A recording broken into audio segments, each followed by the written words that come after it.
Ooh. Hey guys, welcome back to another clip view video.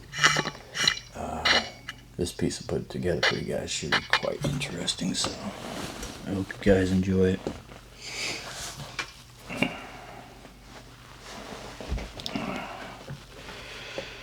Let's see. We're going to cover quite a bit of stuff. A lot of Shinto, a lot of Kami.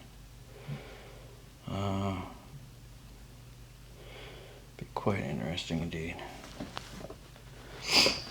Alright. Most of us move through the world as if it were quiet, as if the ground beneath our feet were only ground, as if the trees were only wood, as if nothing were happening beyond what we can measure or name. We learn early to think of the world as an object, something we stand outside of, something we use, something we pass through. Shinto begins with a different posture. It does not ask what the world is. It asks, how are we standing inside it? This video is not here to convince you of anything. It isn't here to replace your beliefs or add new ones. And it's just here to slow the pace just enough to notice what usually goes unnoticed. You can listen while resting, while walking, while letting your thoughts wander. Nothing here requires your full attention, only your willingness to stand nearby. A world that is not silent. In many modern ways of thinking, the world is passive.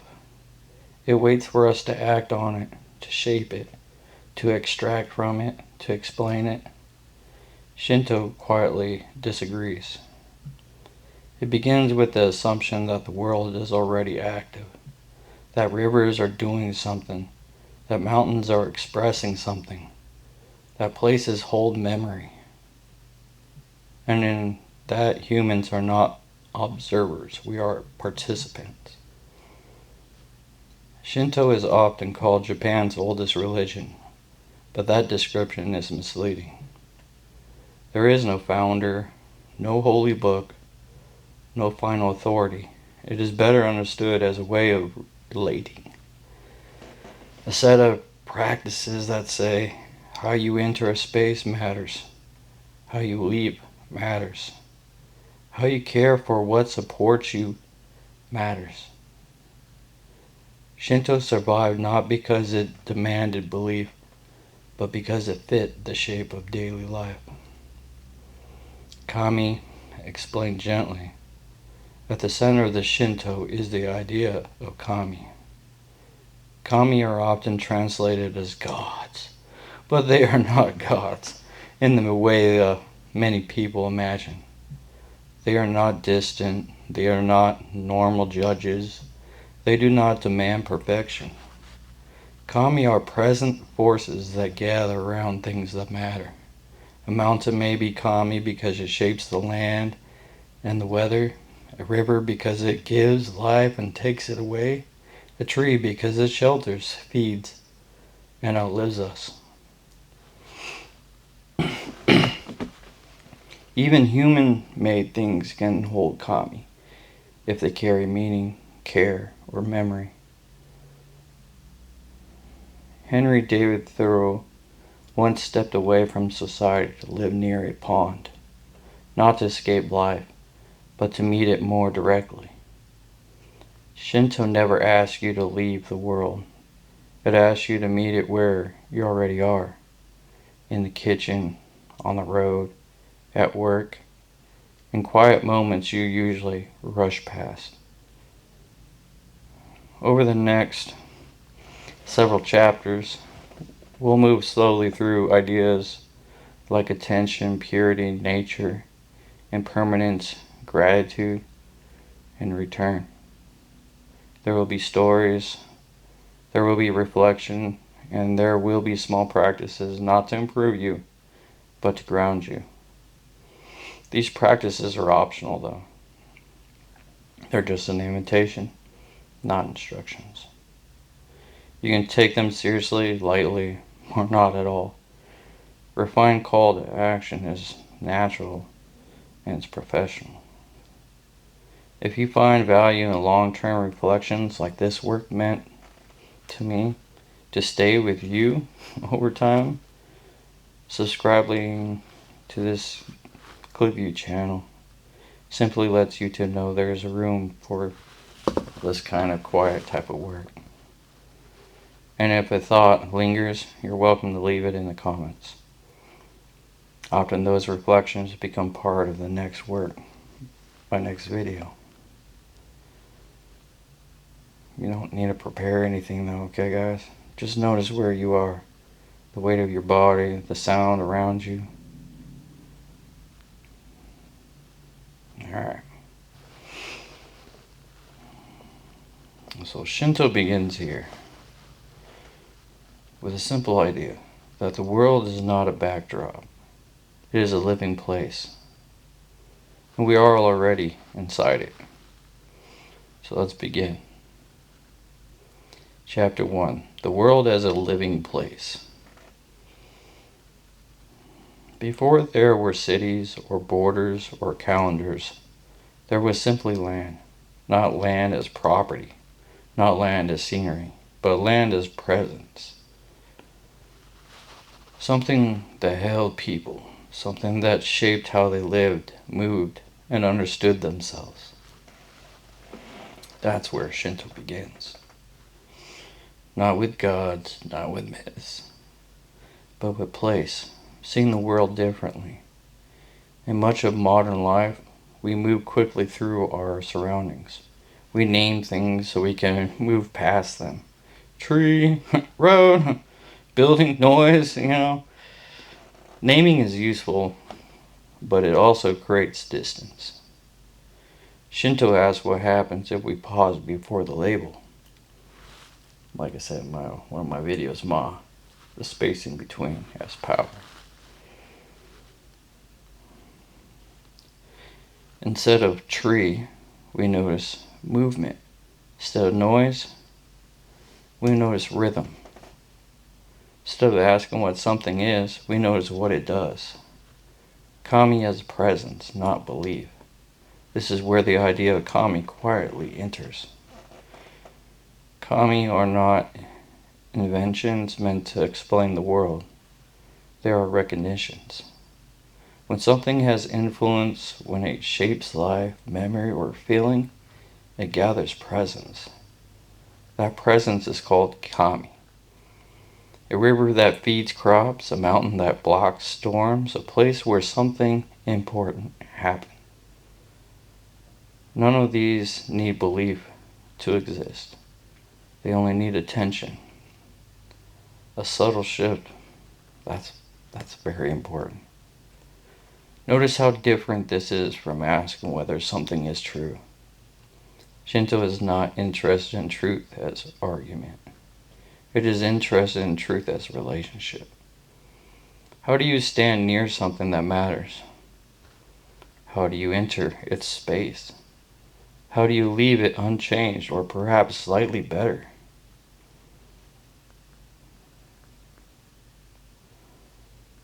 There have always been people who sense this.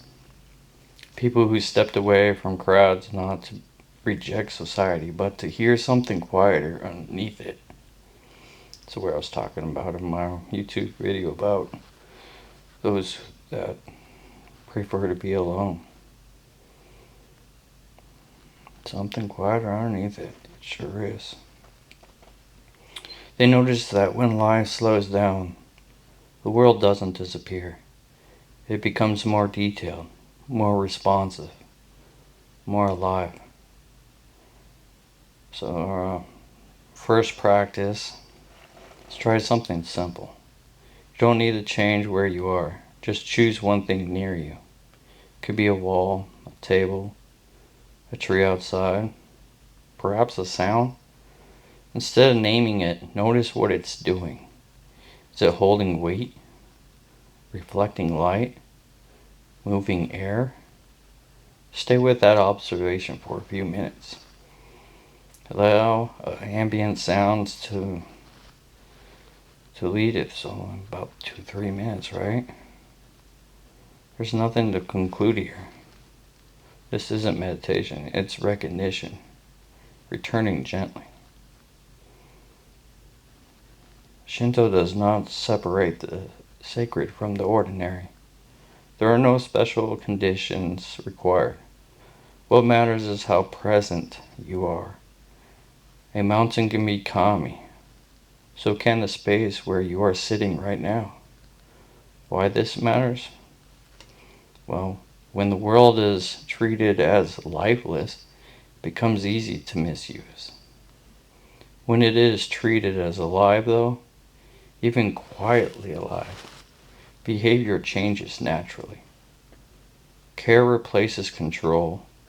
Attention replaces force. Not because of rules, but because relationship changes how we act. For now, let this idea stay loose. You don't need to hold on to it. Just notice how it feels to move through a place as if it might be listening. Alright. Heavy stuff, I tell you guys. Oh. I have a lot of chapters, and I revised this thing several times just to get it down to this. I don't expect everyone to watch this thoroughly. No, I will. Alright. So chapter 2. Nature without ownership. We inherit many assumptions without noticing them. One of the strongest is the idea that the world belongs to us, that land can be owned, that water can be claimed, that resources exist to be taken. These ideas are so common they feel natural. Shinto treats them as recent, a different relationship. In Shinto, the land is not property. It is something you pass through, something that supports you while you are here, and something you are expected to leave intact. The Japanese word, often translated as nature, does not mean wilderness separate from humans. It means the unfolding of things as they are. Humans are part of that unfolding, not managers of it. Ownership versus stewardship. Ownership suggests control. Stewardship suggests responsibility. Shinto does not demand stewardship through rules. It cultivates it through relationship. You don't protect what you dominate. You protect what you feel connected to. There have always been people who sense that ownership changes how we see. When land becomes property, it becomes quieter. Its voice fades beneath measurement, fences, and deeds. But when the land is met as a living place, it speaks again, not in words, but in limits, in seasons, in consequences, kami and limits. Kami often appears where human control ends. Mountains too steep to tame, rivers too strong to stop, storms that ignore plans. These were not seen as enemies. They were reminders that life is shared, that power is distributed. So here's a simple exercise. Think of something you depend on. Water, electricity, a road, a piece of land. Now imagine it is no longer guaranteed. Not as punishment, just reality. Notice what changes?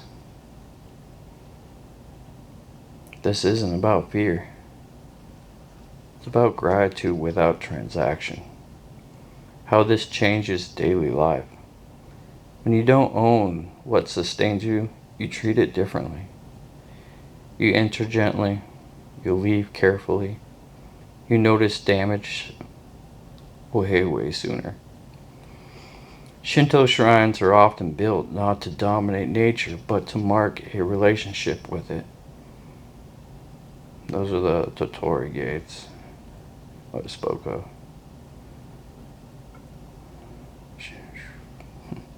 They say this place matters. The illusion of separation.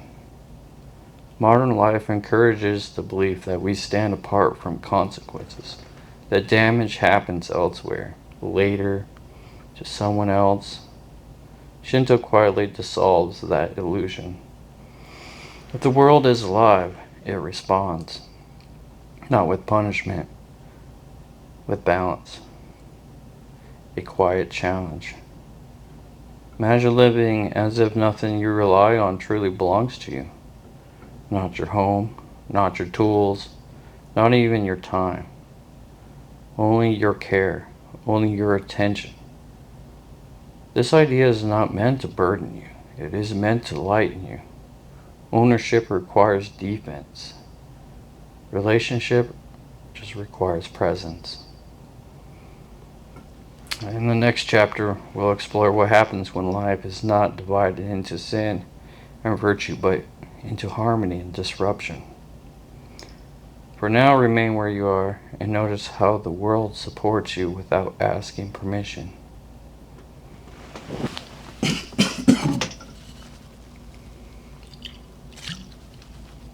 Alright. Chapter 3. Purity, pollution, and the absence of sin. Many belief systems begin with a question. What is right? What is wrong? Who is good? Who's failed? Shinto begins somewhere else. It asks, what is clear? And what has become clouded? A world without sin? In Shinto, there is no concept of original sin, no inherited guilt, no moral stain passed down through generations, no grudges. This is not because humans are seen as perfect. It's because they are seen as part of the world. And the world in Shinto is not broken. Purity and pollution, simply explained this a little bit throughout this. Instead of a sin and virtue, Shinto speaks of purity and pollution. These are not moral judgments, they describe states.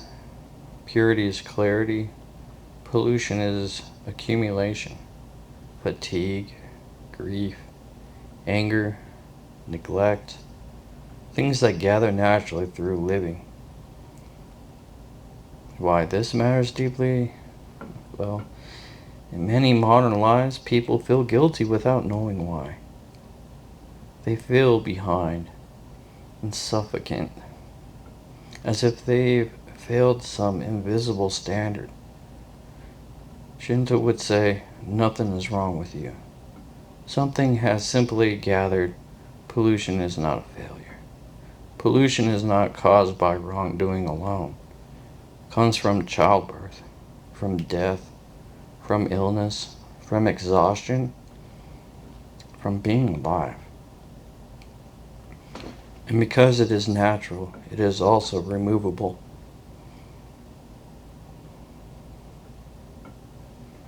Whereas they would say, Mesoge Ahare, which is a restoration, not punishment. Shinto responses to pollution are called Mesoge, okay? And Harare, I guess, in a way. They're not confessions, they are restorations. Washing your hands, or washing hands of it, rinsing them out, stepping briefly away, returning lighter. There have always been people who sense that guilt exhausts more than effort. That clarity comes not from punishment but from simplification, from returning to what is essential, from stepping into clean water, literal or figurative.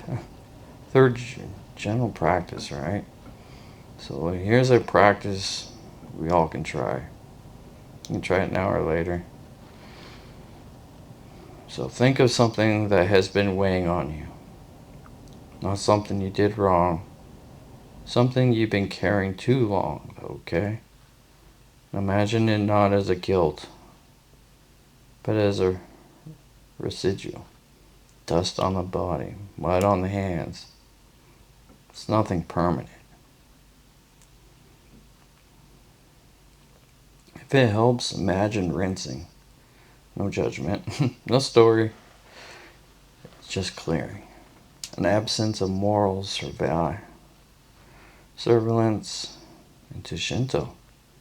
Kami are not watching for mistakes, guys. They are sensitive to imbalance. A polluted space feels heavy, though. A clear space feels light. This awareness encourages care, not fear.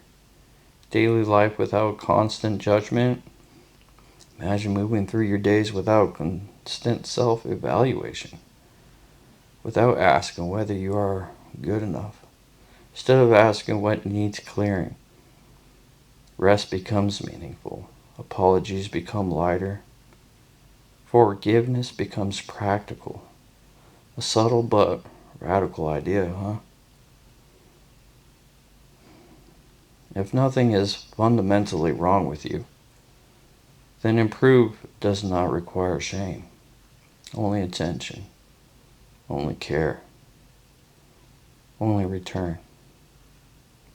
Pollution accumulates naturally. Purity returns naturally when space is made. So we are not broken. We are simply caring too much. In the next chapter, we'll explore how Shinto uses boundaries, not walls, but thresholds to help people move between states with awareness. For now, stay with the feeling of lightness and allow what has gathered to settle. Ambient sounds, voices, memories. In the next chapter, we'll explore what it means to live without owning the world owning the world we depend on. For now, stay where you are and let the world continue doing what it always been doing. That's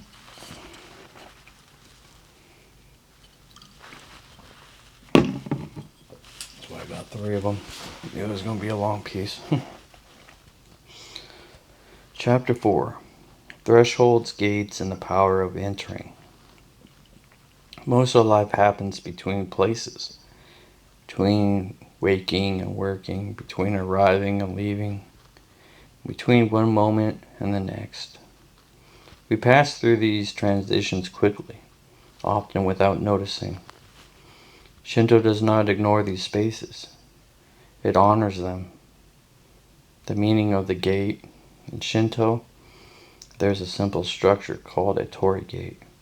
It marks the boundary between the ordinary and the sacred. Not because one side is better, but because awareness changes what follows. Crossing a gate is not about entering holiness. It is about entering attention. Thresholds without belief. You don't need a gate to experience this. Every doorway is a threshold. Every pause before action is a boundary. The moment before speaking. The moment before beginning. These are chances to arrive fully. Why transitions matter? Oh, without thresholds, life blurs. Work follows us home. Stress follows us into rest. Thoughts carry over unchecked. Shinto uses boundaries to prevent accumulation, to help one moment end before the next begins. Subtle, and it's grounded. There have always been people who walked deliberately. who understood that how you enter a place shapes what happens there, not through superstition, but through presence. They paused not because time was abundant, but because attention was valuable. The practice of pausing be our next exercise. So let's try something simple. Next time you pass through a doorway today, or any doorway, just for a breath, notice the space you are leaving. Notice the space you are entering. That single breath is a gate. Ambient sound can be gates. Nothing else is required though. Ritual without ceremony. Shinto rituals are often mistaken for performance. They're not meant to impress. They are not meant to interpret, to break unconscious moments. To say, this moment is different from the last. Clean hands, clear mind. This is why purification happens at the entrance of shrines. Washing hands, rinsing the mouth. It is not about cleanliness. It's about arrival. About leaving what was behind. Boundaries as kindness. Boundaries are often framed as defenses. Shinto frames them as kindness to yourself, to others. A boundary says, I am fully here now. So we'll start another exercise. Choose one daily transition, starting work, ending work, beginning rest. Create a small or repeatable pause. A breath, a stretch, a moment of stillness. Let it mark the change. Living with clear edges. When moments are clearly entered and clearly exited, they don't pile up. Fatigue lessens, irritation softens. Life feels less heavy, not because it's easier, but because it's contained. The gate does not stop you. It slows you just enough to notice where you are. Shinto does not ask you to move less. It asks you to arrive more often. In the next chapter, we'll explore silence, not as emptiness, but as participation. For now, notice the next threshold you cross and step through it fully.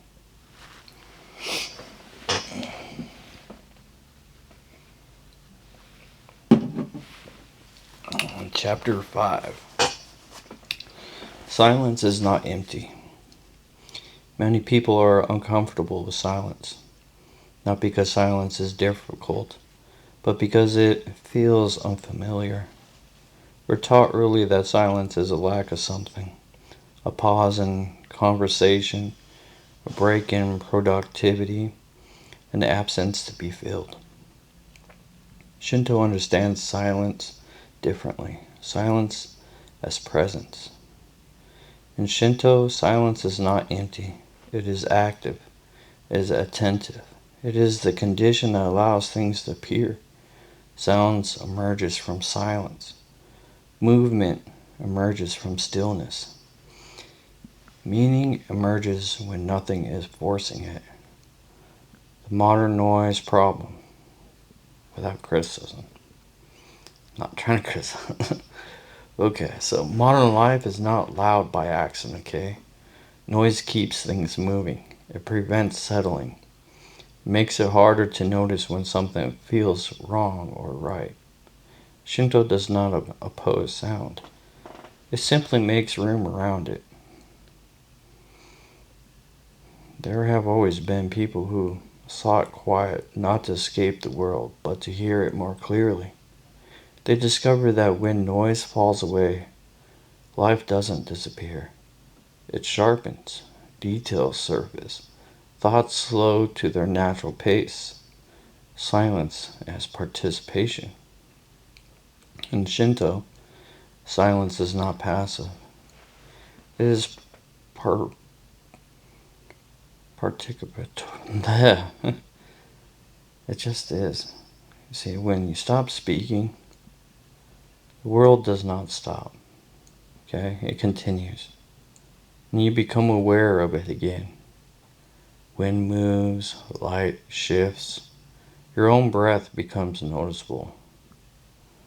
So for this exercise, let's try something uncomplicated. Like this chapter has been so far. So for the next few minutes, don't try to quiet your thoughts. Just stop adding new ones. Let sounds come and go. Let sensations rise and fade. You don't need to follow them. You don't need to resist them. Silence is not something you create. There's something you step interpreting. The difference between loneliness and solitude. Silence is often mistaken for loneliness, but loneliness feels empty. Silence feels full once you stay long enough. Loneliness is disconnection. Silence is contact. With your surroundings, with yourself. Why shrines feel the way they do? People often say shrines feel peaceful. It's not because they are quiet. It's because nothing there is demanding attention. The space is allowed just to be. And so are you. So the next time you find yourself waiting in a car, in a line, in a quiet room, resist the urge to fill the space. No phone, no narrations, just remain. Remember, silence is care. Shinto does not require constant action. It values restraint. Knowing when not to interfere, knowing when presence is enough. Silence becomes a form of respect, closer in reflection. Silence is not something to achieve. It is something to allow. And when allowed, it reminds you that you are not alone inside the world. So in the next chapter, we'll turn toward memory and ancestors, continuity, and the way the past quietly supports the present. So for now, let the quiet remain. Nothing else is required.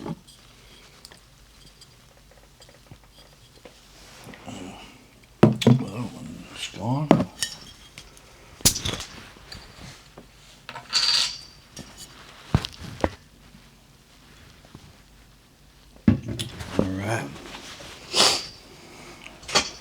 All right, chapter 6. Ancestors, memory, and continuity. We often imagine life as beginning and ending with ourselves, our concerns, our achievements, our losses. Shinto suggests something different, that we live in a current that stretches backward and forward. Ancestors are not gods. They are presences, not controlling, not judging, but still present. Memory as a presence. Memory is alive in Shinto, not as history, not as a story, but as continuity. The actions, choices, and care of those who come before shape what is possible now. The place we inhabit, the tools we use, the traditions we practice, they carry their presence. Ancestors without burden. This is different from guilt or obligation. Shinto does not demand perfection from you. It does not weigh you down with failures of the past. It is simply recognizes connection. Life is sustained through countless hands. Thorough resonance. Thoreau spoke of living deliberately. Shinto extends this across time. The world is full of those who, came before. The work and care continue quietly, not as instructions, but as possibility. Think of someone who shaped your life, directly or indirectly. Could be a parent, a teacher, someone you never met. Notice the way their presence continues to support you. No analysis, no story, just recognition. Continuity in the world. Shinto reminds us that every act carries forward. Even small care for your surroundings.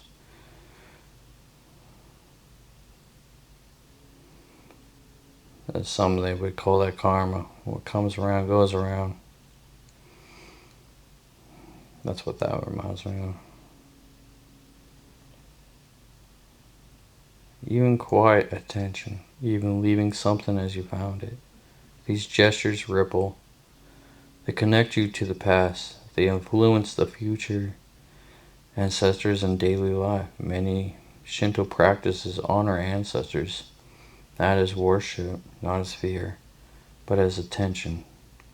Lighting a candle, bowing at a shrine, maintaining a space. These acts are less about the dead.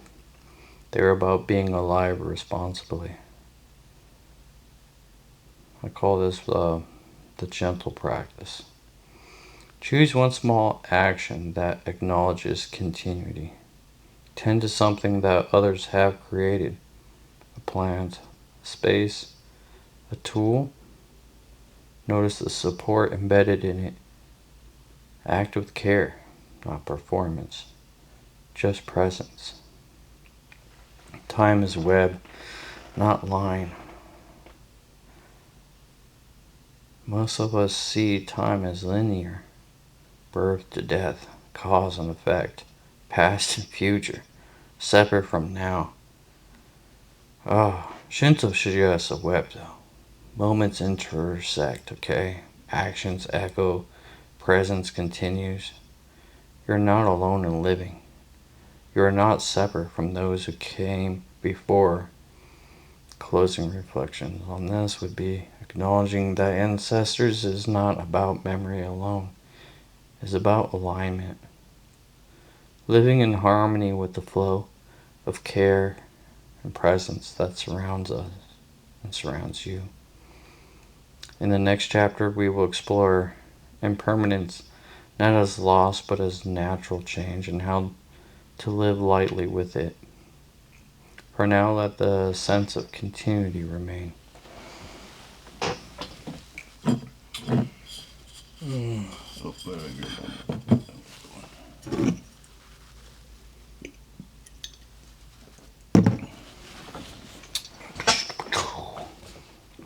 Alright, chapter 7. Impermanence without fear. Life is always moving. Yet even when we feel still. Mountains erode, rivers shift, leaves fall, people age. Change is constant. Shinto does not oppose it. It invites us to live within it. Impermanence is normal. Many cultures view impermanence as a loss, something to fear, avoid, or fix. Shinto sees it differently. Change is simply a condition of life. It's not punishment, it's not failure, it's not a test. It's the natural state.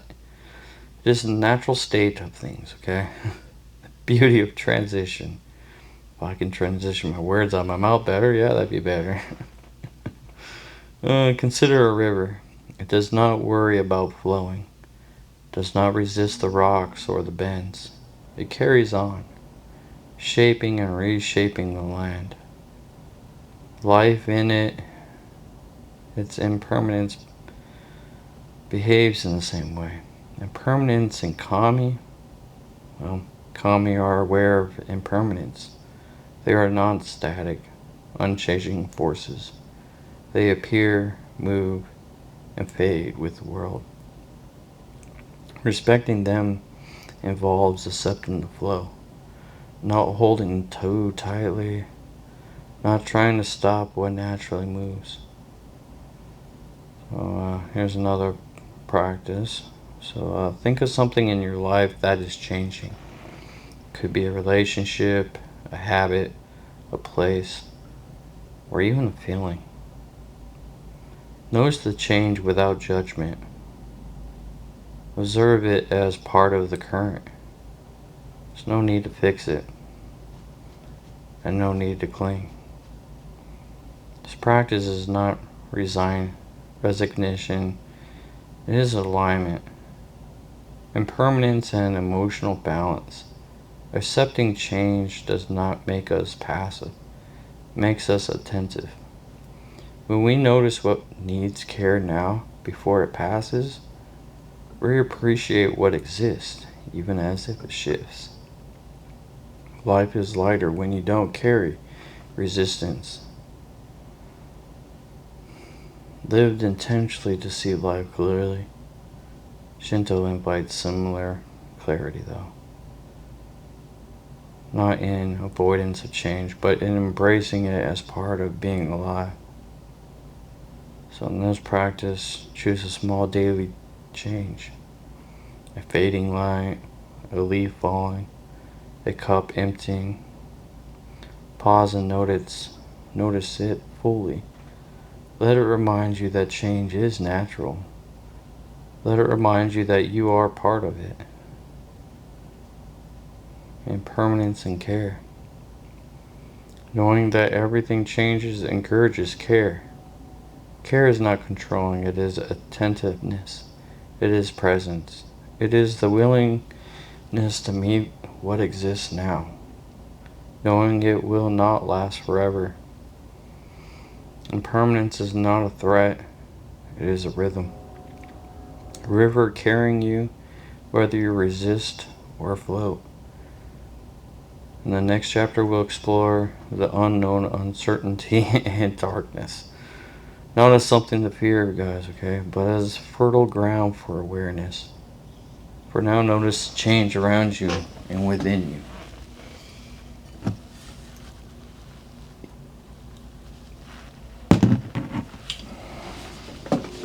Chapter 8. Night, Uncertainty, and the Unknown. Night comes for everyone, not just in the literal sense. Darkness arises in thoughts and moments and in lives. Uncertainty follows impermanence, and the unknown is part of everyday Shinto and the unknown. Shinto does not demand certainty. Kami are present even where humans cannot see clearly. They are aware of what is hidden, and they are not judgmental. They simply are, and they simply respond. Comfort of not knowing. Many people resist the unknown. They will want answers, maps, predictions. Shinto invites patience instead, to move gently into the dark, to notice what appears naturally, and to trust that not all must be controlled. Darkness as presence. Night is not empty. It holds space for stars, for air, for quiet movement. Uncertainty is similar. It allows possibilities to appear. It invites awareness. It makes presence meaningful. In this practice, find a place where light is low. Sit quietly. Notice what you can see. Notice what you can't. But remember to breathe. Notice how uncertainty feels in the body. Do not force understanding. Simply inhabit it. Ambient sound can even help with this, guys. It's my little secret tip. Thoreau walked deliberately into the woods. He encountered shadows, storms in the night, not to escape life, but to meet it fully, even when clarity was impossible. So Shinto encourages the same attention in darkness and in uncertainty, embracing what cannot be controlled. Uncertainty teaches humility, reminds us that we are participants, not masters. It shows the limits of foresight, encourages flexibility and presence. So in this practice, think of something in your life that is unresolved. A decision, a relationship, a project, a feeling. Just notice it without judgment. Observe the discomfort without trying to fix it. Allow the unknown to exist alongside you, because darkness is awareness. When we embrace uncertainty, the world becomes richer. Small details appear. Wind on skin, subtle sounds, light slowly shifting by. Presence deepens. Attention is strengthened. And life becomes vivid in ways it cannot when we cling to control. The unknown is not an enemy. It is part of the flow. Darkness is not absence. It is the space in which life and presence emerge. In the next chapter, we will explore renewal, not as transformation, but as gentle return to balance. For now, remain with what cannot be fully known.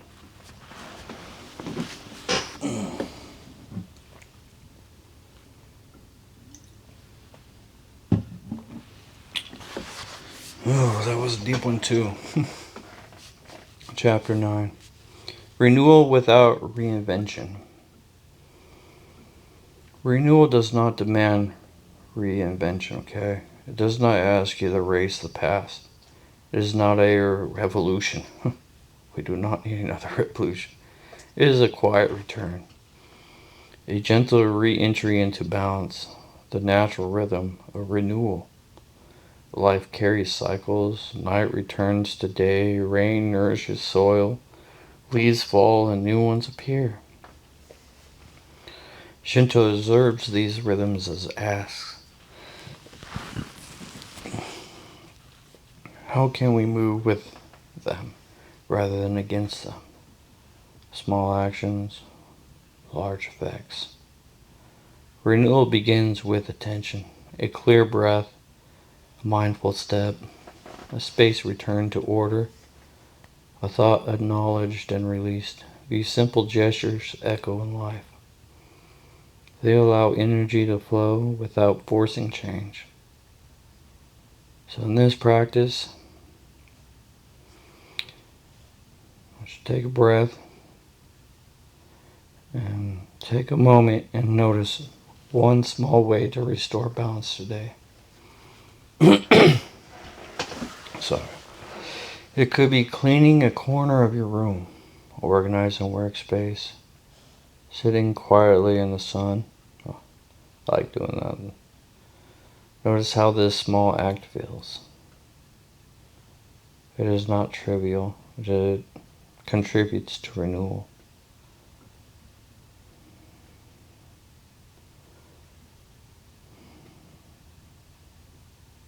What if we could just write about returning to simplicity? Shinto extends this idea across daily life. Renewal does not wait for crises. It is present in each deliberate action. At each moment you choose presence over distraction, renewal through relationship. Well, renewal is not only personal then, huh? It occurs in your relationship with the world. When you care for what surrounds you, when you notice, restore, or respect it, renewal becomes natural, effortless, and sustaining. So in this practice, consider a relationship or space that feels strained or heavy. Identify one small gesture to restore balance. a word of acknowledgement, a tidying action, or just a simple pause to simply listen. Act without expectation or immediate transformation. Observe the effect on your awareness. Renewal without presence.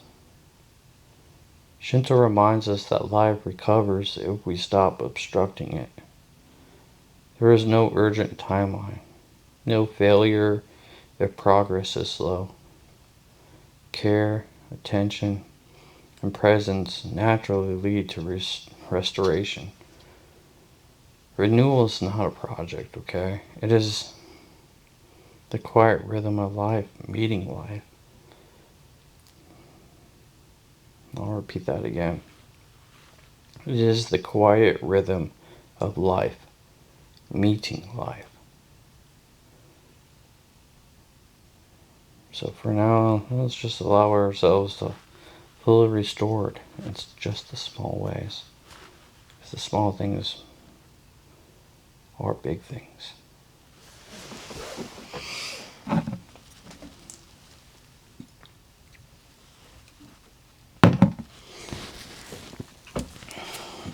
Alright. Chapter 10. Gratitude is presence. Gratitude is often framed as duty, something we must perform. Shinto sees it differently. Gratitude is not an obligation. It is a form of attention, a way of noticing what supports life, seeing support everywhere. We tend to notice what goes wrong, We focus on what is missing. We always think so negative. Shinto encourages noticing what is present, though. The water, the light, the air, the ground beneath the feet.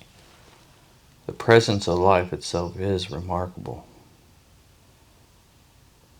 Gratitude is Shinto. Well, gratitude in Shinto is not praise. It is recognition. It is observing the world as alive, seeing the web of support in which you exist, noticing what enables you to move, breathe, and be first. Pause for a moment. Notice something in your immediate environment that is supporting you. It could be a chair, window, sunlight, or air. Just observe it in its simplest form. Recognize its presence.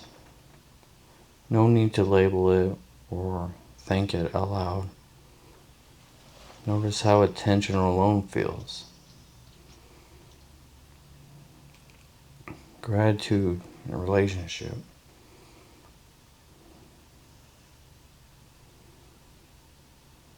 Because it's what relationships really are, is just build up of gratitudes. I mean, we're all thankful for our friendships in our life. We just don't think about gratitude. Gratitude extends naturally into relationships.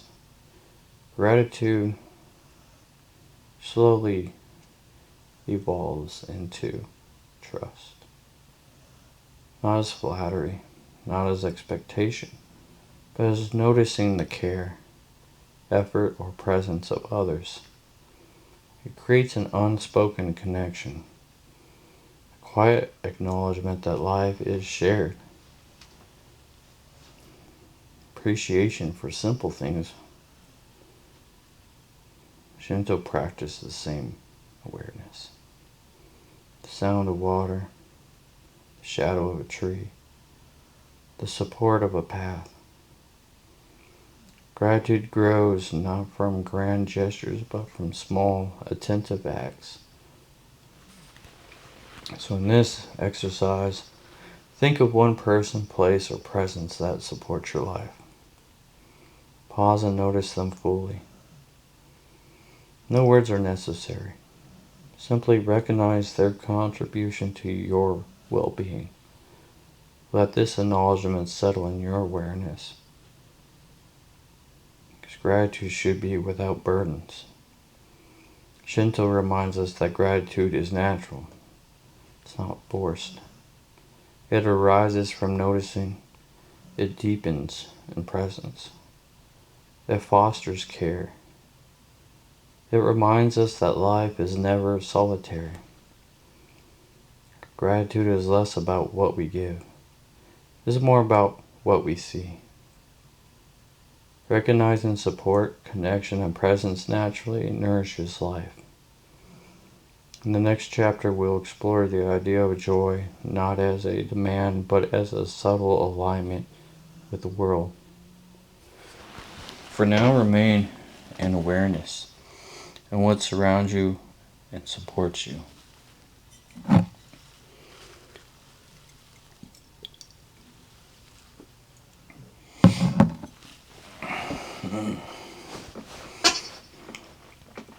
Well, chapter 11, Joy is Subtle Alignment. Joy is often thought of as something to grasp, a destination, a trophy, or a burst of excitement. Shinto does not teach that. Joy is subtle. It appears when attention and care meet life as it is. Because there's joy in presence. It is in noticing the way sunlight falls across leaves, the sound of water moving over stones, the alignment of breath and step. Joy emerges naturally when we are attuned to the world, not trying to change it. Joy and gratitude are intertwined. Gratitude draws attention to support. Joy arises when we recognize harmony. It is not excitement alone, it is resonance. The sense that life and self are moving together. So in this practice, just pause and notice a small, beautiful detail near you. The curve of branch, the pattern of light, the rhythm of your own breath. Now just stay with it for a few moments. Notice how awareness alone can create a quiet joy. Delight in simple observation. Shinto sees this as natural. Joy is not something distant or rare. It exists in the ordinary. We stop rushing past it, then we can align with it. Because alignment is the key. When attention, action, awareness move together, even subtly, joy emerges. It does not need expression. It does not need audience. It is simply lived. A good example would be this exercise, okay? So notice one action you do naturally and slowly. Is it walking? Could be drinking. Or drinking tea for me. Or drinking a beer, actually, it would be more ideal. More of a tea, but...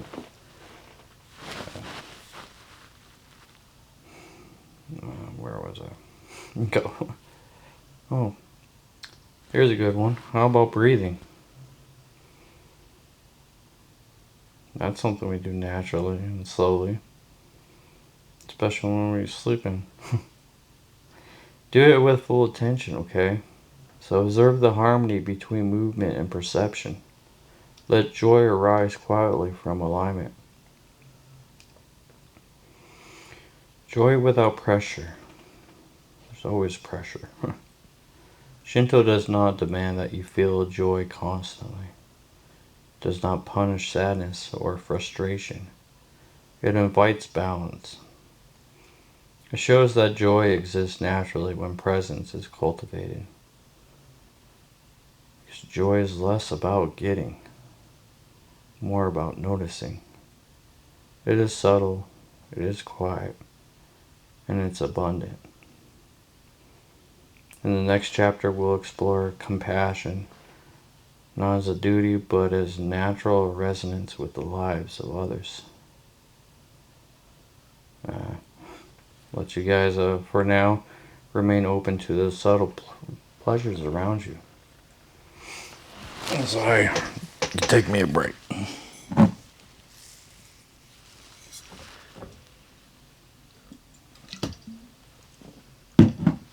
Alright. Chapter 12. Compassion as resonance.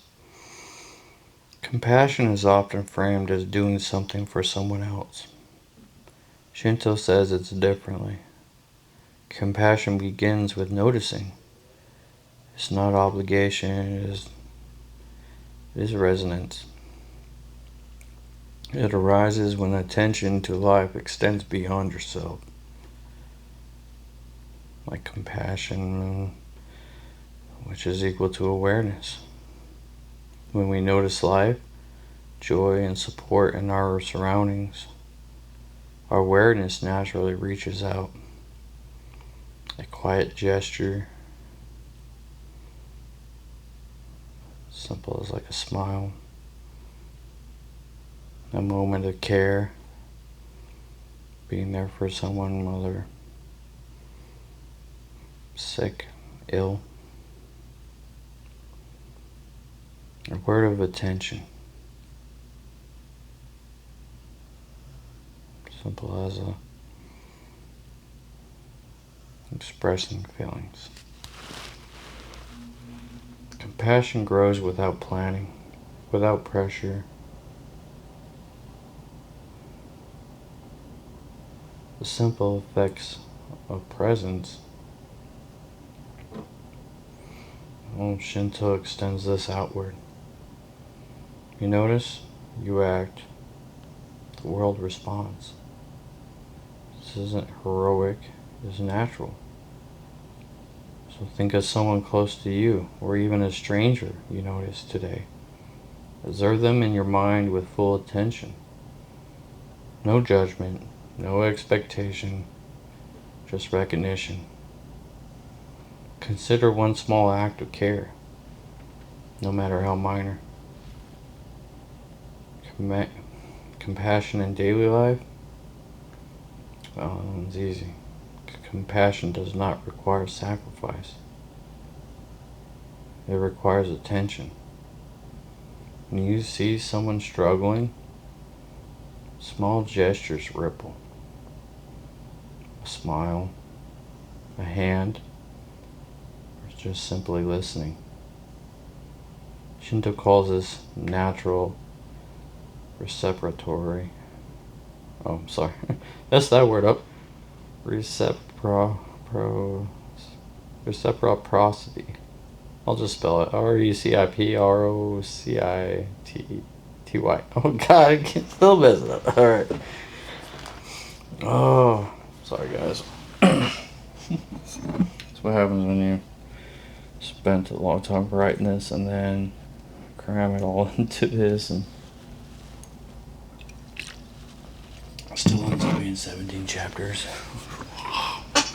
Alright.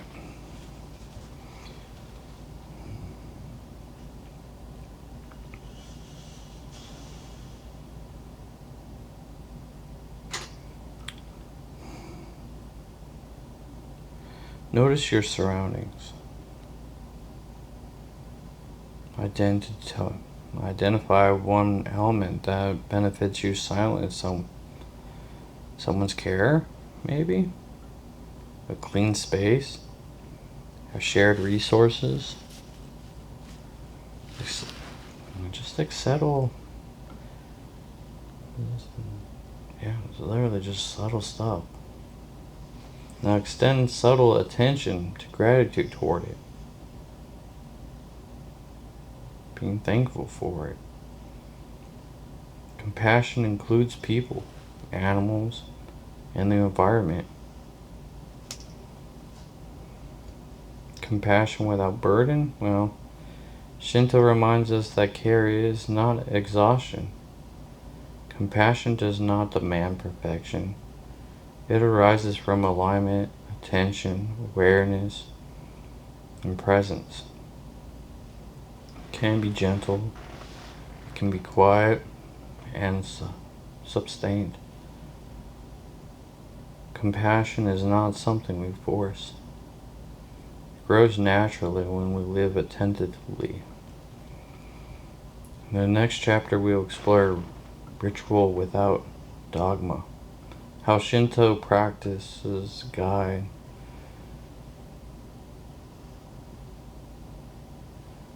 attention, and care without requiring belief.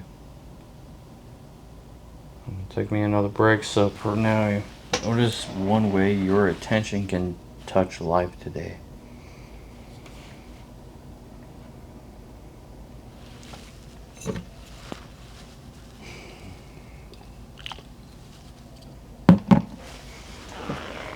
Just switch the water out, so I'll be hating tomorrow morning. Alright, chapter 13. Ritual without dogma. Ritual is often thought as a formal, rigid, or obligatory. Obligatory, yeah. Man, when you feel obligated to something, that is heavy. And that's not fair. Shinto suggests something different, okay? Rituals should be a guide. It's not about belief. It's about practice, attention made tangible. Ritual as an attention. Shinto rituals, from bowing at a shrine to washing hands, are markers of presence. They signal the mind to arrive fully. They are not rules for morality. They are tools for noticing the world clearly. Everyday rituals. Rituals do not require a shrine or a priest. It can be a small, repeated action that brings attention to life. Lighting a candle, arranging objects, cleaning space, preparing a meal carefully, a tea ceremony.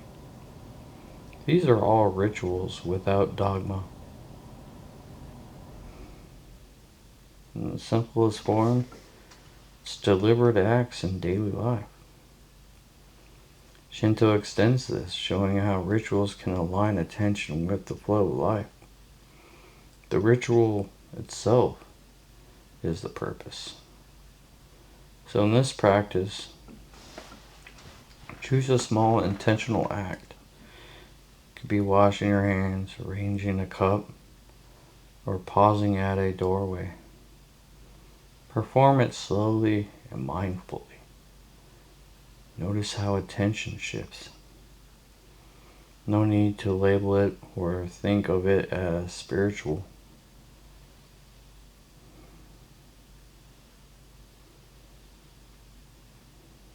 Shinto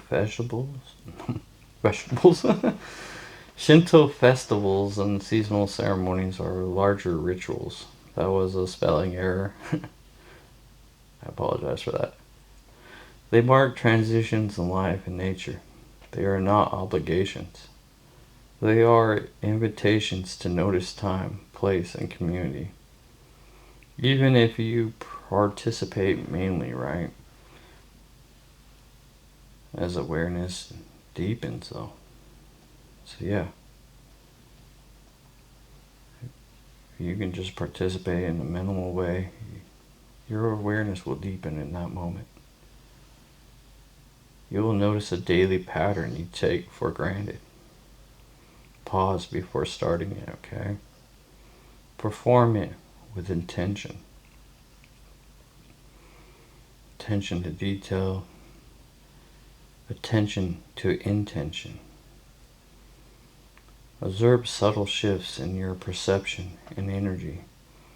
This is the essence of ritual without dogma. Rituals are care.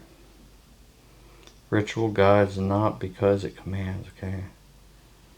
It guides because it reminds us to pay attention, to act gently, attentively, and in harmony with life. Becomes a form of care for yourself, others, and the world.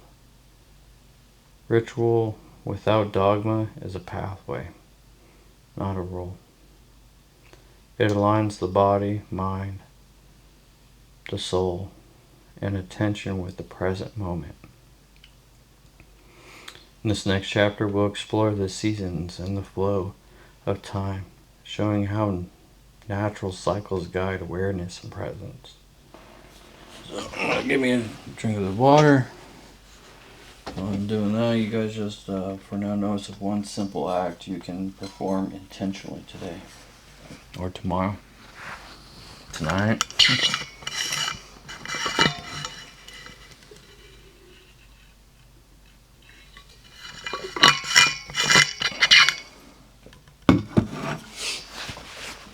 Alright, chapter 14. The seasons and the flow of time. Time is often measured by schedules, clocks, and deadlines. Shinto observes time differently.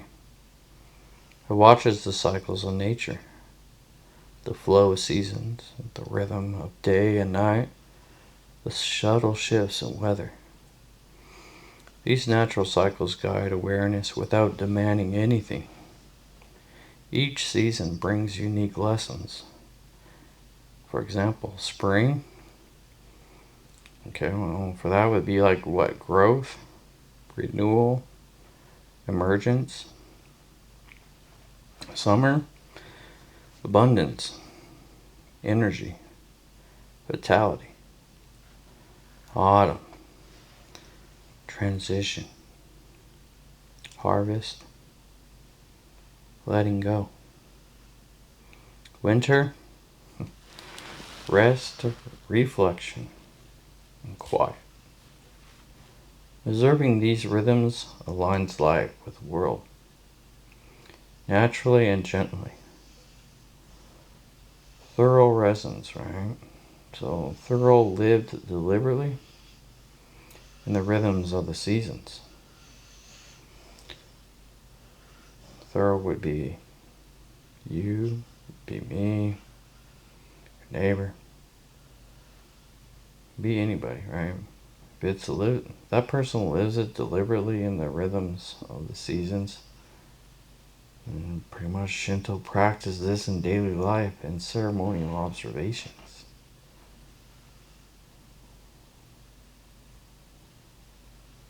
I hope that makes sense.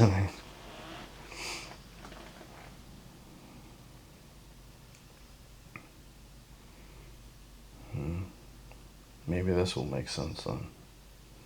Attention to the seasons fosters presence and understanding of impermanence. Notice the season you are in right now, okay? I don't know, I'll make this make sense, right? So yes, notice the season you are in right now. Observe changes in the temperature, the light, or the environment. Identify one small natural sign of the season. Then just pause and reflect on how life adjusts around you. Cycles exist within each day as well. Morning is the arrival of light, the freshness and awareness.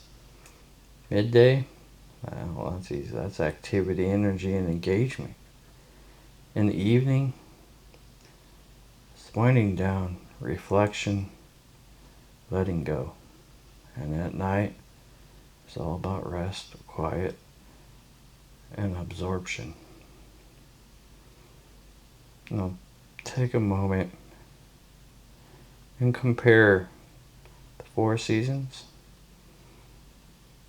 to the morning, to the midday, to the evening, to the night. And notice the pattern.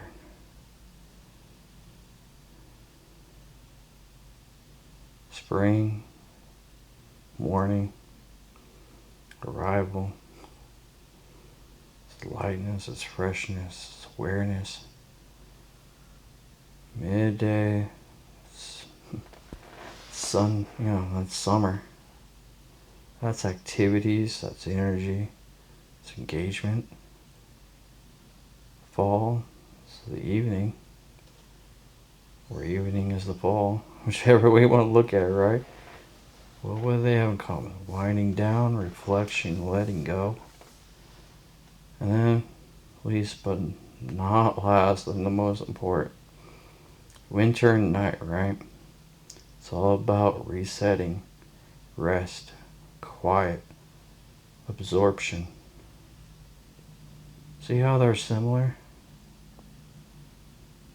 But they're both patterns. And they both intertwine. And because of that, we're intertwined with this world. Obviously. I don't know how I can make it even clearer than that. Shinto rituals and practices often mirror these daily rhythms. Pick one part of the day to observe carefully. Notice the light. Notice the sound. Notice the movement. And most of all, notice your own energy. Align your actions gently with this natural rhythm.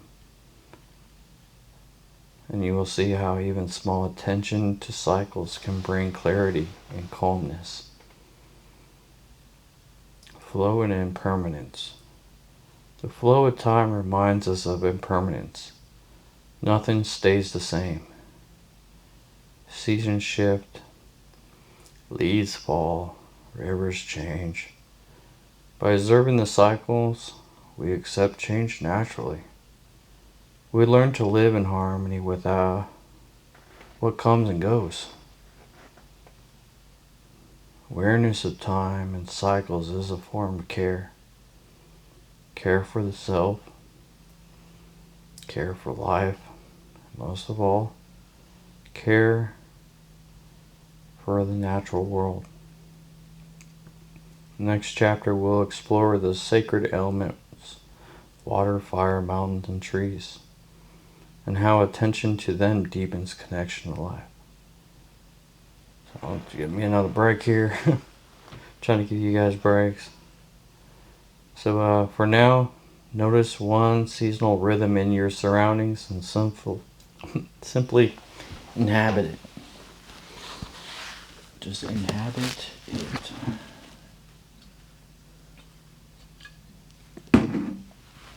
Alright. This one's my favorite chapter. Out of them all. And we're getting close to the end. Alright. Chapter 15. Water, fire, mountains, and trees. What are these? Well, it's easy. They're sacred elements, right? Well, in Shinto, natural elements are not just resources. They are alive, present, and attentive to their own way. Water, fire, mountains, and trees are considered kami. They are teachers, witnesses, and companions. Not symbols to worship, but presence to notice. Like water, that's flow and purity, right? Cleanliness. I mean, what else do you think what comes to your mind when I say water? Freshness, wet, most of earth, right? Water teaches movement and clarity. Rivers, rain, and streams remind us that life flows. It cleanses, it nourishes, and it guides attention. Notice water not as something to use, but as something to observe. Okay, well, about fire then, right? Fire is energy and transformation. Fire teaches energy and transformation, indeed. It gives warmth, it cooks our food, right? And clears space. It can be disruptive. It can be damaging, can be even terrifying. But it reminds us that life requires care, attention, and respect. Fire is powerful, and attention keeps it aligned with purpose. Fire is... What is that song?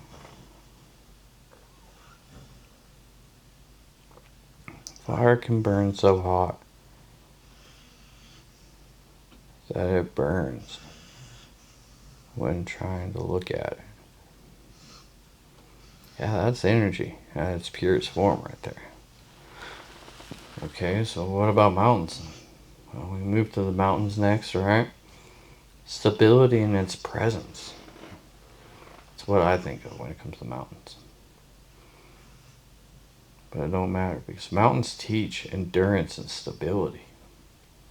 They are grounding forces, constant yet changing slowly over time. They remind us of patience, observation, and presence in the moment. That's all I could really put together for the mountain part. I mean, it says itself, so. Well, what about trees? Because, out of all the continents on the world, there is several species of trees. And every species of tree grow differently, but yet they're all interconnected. Like a big web, right? Trees teach growth, patience, and connection. Their roots, the trunks, and branches support life in subtle ways. Observing the tree can teach care, attention, and a flow of energy. To help with this would be an exercise. So in this one, find one element nearby a tree. Could be... Alright, we'll start over. Find one element nearby. It can be a tree, it can be water, it could be fire, or a mountain view. Now just observe it fully, okay? Notice its movement, notice its texture, notice the color and the shades, and notice its presence. When we notice it, we acknowledge its existence quietly. Let attention alone become your practice. Connecting to elements daily, you don't need to travel to shrines or forests. Even indoor plants, a cup of water, or the sunlight streaming in can be sacred. Attention transforms ordinary elements into teachers and companions. Choose one daily interaction with a natural element. Pour water carefully. Observe a flame. Touch wood. That sounds wrong, but touch something else. Jesus. Let's see. No, our phone. There you go. Touch your phone. I mean, we're always got our phone in our hands, right? So yeah, touch your phone. And then listen to the leaves. See? So what are you doing? In action. I'm not observing a sensory, which would be touch, and listen. Perform this with full attention. Notice how simple recognition deepens connection and it calms at the same time. Reverence without dogma. Shinto shows reverence as natural attention. No belief or doctrine is required. It asks only that you notice, respect, and align with the world. Through elements, life teaches care, patience, and presence. Like I always say, water flows, fire transforms, mountains endure, and trees connect. Each element guides attention and harmony. In this next chapter, we will explore everyday Shinto, how philosophy and attention integrate into ordinary life. For now, notice one natural element and simply inhabit its presence.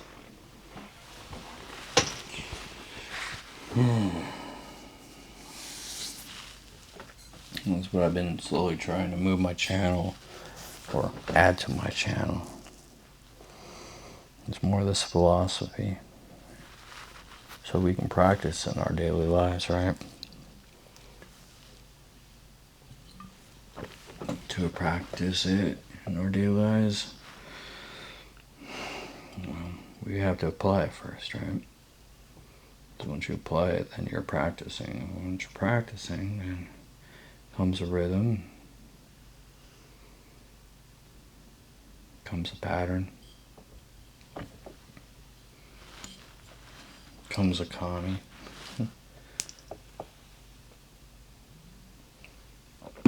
Because like I said, everything that we do in this life has a meaning, has purpose. It's meant to teach us, to help us learn, to help us grow. So, everyday Shinto of applying philosophy in daily life. That's our chapter 16. Alright. Shinto is not only found in shrines or forests. It exists wherever attention meets life. Everyday Shinto is the practice of noticing, caring, and aligning with the world around you. It is philosophy made tangible, simple, and natural. Thresholds and attention. Yep, how about those thresholds and attention? Notice transitions in daily life, doorways, meals, shifts from work to rest. We gotta learn to pause briefly so we can acknowledge the moment you leave and the one you enter. This simple awareness aligns you with presence, silence, and reflection. Carve small pauses in your day, few moments of quiet between tasks, listening to sounds around you, noticing breath, or observing moment or moments. Silence is not empty. It is space for life to register gratitude and joy. Notice ordinary support and beauty. A warm drink, sunlight through a window, a kind word. These small acknowledgments cultivate gratitude.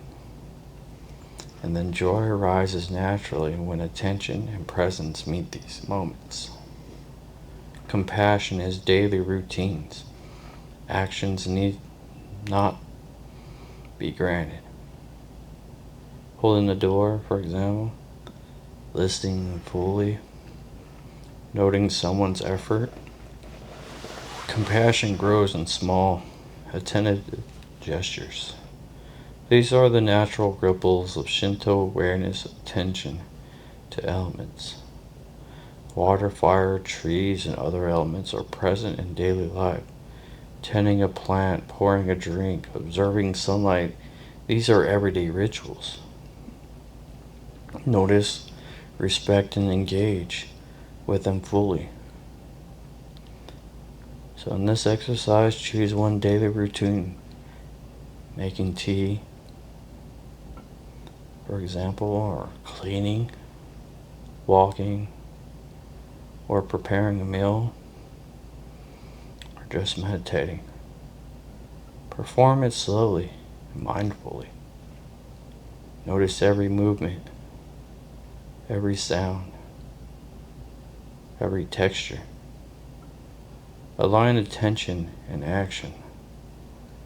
Let this routine become a small ritual. In this practice, select one interaction with another person today, tomorrow, or someday, right? Just give your full attention. Listen without judgment. Observe without distraction. See how everyday interactions can become practice or presence, care, and alignment. Shinto in daily life is cumulative. Small practices build presence over time. You do not need perfection. You do not need constant awareness.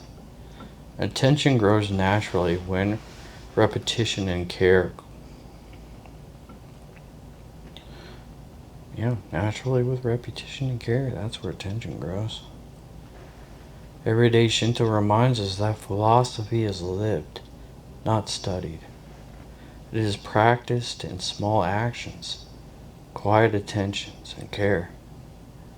In the next chapter, we'll explore reflection and integration, reviving lessons, and creating a mindful path forward.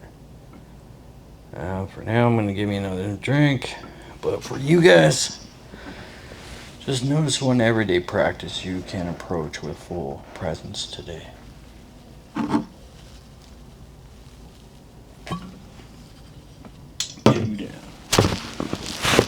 Alright. Chapter 17, Reflection and Integration. This one is the one I revised a lot. As well, with reflection and integration, you can try to set a calm tone. Set a tone of calmness, right? Reflectiveness is in that. But mostly it's grounding, right?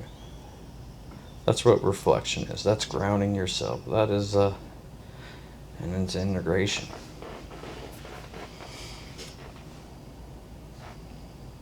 Alright, so let's get into chapter 17. We have explored attention, silence, impermanence, renewal, gratitude, joy, compassion, ritual, elements, and everyday life. Yes, we went through a lot. Now it is time to pause, right? It's time to look back, to notice what has resonated. Integration does not require perfection. It requires reflection and gentle attention, observing the journey. Think of the journey you've taken. Notice which chapters felt most alive. Where did presence deepen? Where did silence reveal something unexpected? What moments of gratitude, joy, or care arose naturally? Creating connection across lessons, right? That's what we're doing here. Integration is about weaving together insights, thresholds, silence, impermanence, and attention to elements are threads. Compassion, gratitude, joy, and everyday practice are colors. Together they form a living tapestry of awareness. So in this practice, just sit quietly. Visualize one practice or lesson from each chapter you've experienced. Notice how they connect. Notice which ones naturally arise in daily life. There's no need to force connections. Just observe the natural integration. Observe the natural balance. Applying lessons in life is literally just an integration. Well, let me say that. Applying lessons in life mean doing everything perfectly, right? No, it does not. Applying lessons does not mean doing everything perfectly, guys. It means noticing and applying insight when they naturally appear. That's what it means. Moments of attention, small acts of care, and mindful observation, they become part of life. Shinto is alive in the ordinary. Don't believe me? Well, let's try this exercise on. Identify one small daily routine. Apply one or two lessons from your journey. Observe how attention, presence, or care changes the experience. Let this practice expand slowly over time. Because reflection is a living practice. Reflection is not a one-time act. It is ongoing, like observing a river, a tree, the sky. Integration grows naturally as awareness deepens. Each moment you pause, you notice, and act attentively reinforces what you have learned. So take a deep breath. Allow yourself to feel that continuity of this journey. The lessons are not separate. They flow together like a river. In the next chapter, we'll prepare for the closing. The end of this. Yay! So tying together presence, right? Tying together the harmony, mindfulness, return to daily life, right? For now, rest in awareness and integration. Right. Chapter 18, presence, harmony, and returning. We have traveled together through attention, silence, and impermanence. Renewal, gratitude, joy, compassion, rituals,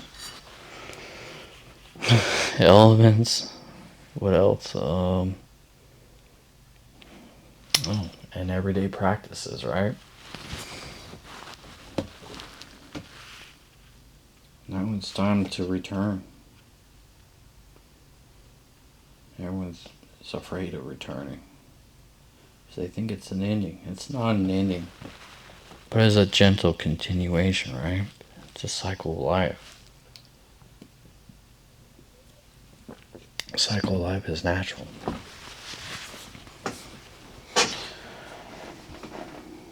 Shinto teaches that presence is ongoing, and life continues quietly, beautifully, and meaningfully. Presence in every moment, right? Presence is not something we chase. It is already here, waiting to be noticed. Breathe, movement, attention, care, all right, are all expressions of alignment. They are small acts, but they ripple through life. Harmony with life.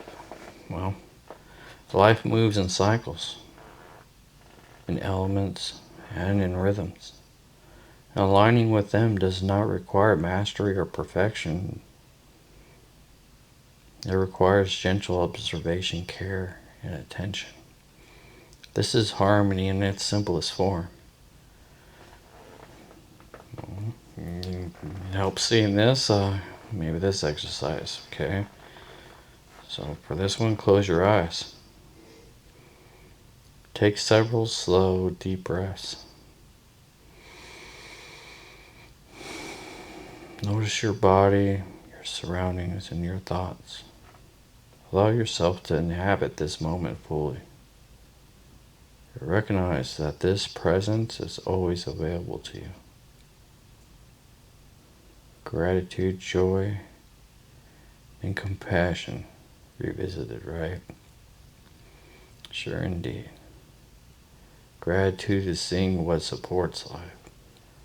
Joy is subtle to alignment with it. Compassion is the natural extension of this awareness, right? These are not obligations. They are natural outcomes of presence. For this exercise, right? Visualize one small act of care, attention, or presence you can carry forward. It could be tending a plant, noticing a loved one, or mindful breathing. Or thoughts. Something that ain't here.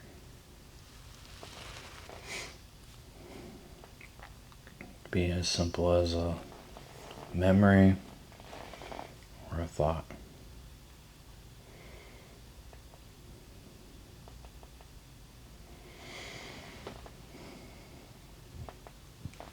Yep, so gratitude is seeing what supports life, joy is subtle, alignment with it, compassion is the natural extension of the awareness. These are not obligations, they are natural outcomes of presence. Second practice, right? For this would be visualizing one small act of care, attention, and presence you can carry forward. Could be tending a plant, noticing a loved one, or mindful breathing, like I said. Allow this intention to remain quietly in your awareness. No expectation, no pressure, just presence. The journey does not end with this chapter, okay guys? It flows into everyday life. Thresholds, silence, impermanence, renewal, gratitude, joy, rituals, compassions for those, yeah, tons of compassion. And attention to elements, obviously. All continue in small, gentle ways. Each moment is an opportunity to practice presence, alignment. So take a final deep breath. Allow yourself to feel continuity, connection, and harmony. This is not the end of our journey. This is just the start of it. It is the beginning of ongoing awareness. Carry this gentle presence into each day. And from me, from deep down inside my heart, I want to say thank you guys for watching Clip You. Really appreciate it. Till then, see you in the next video.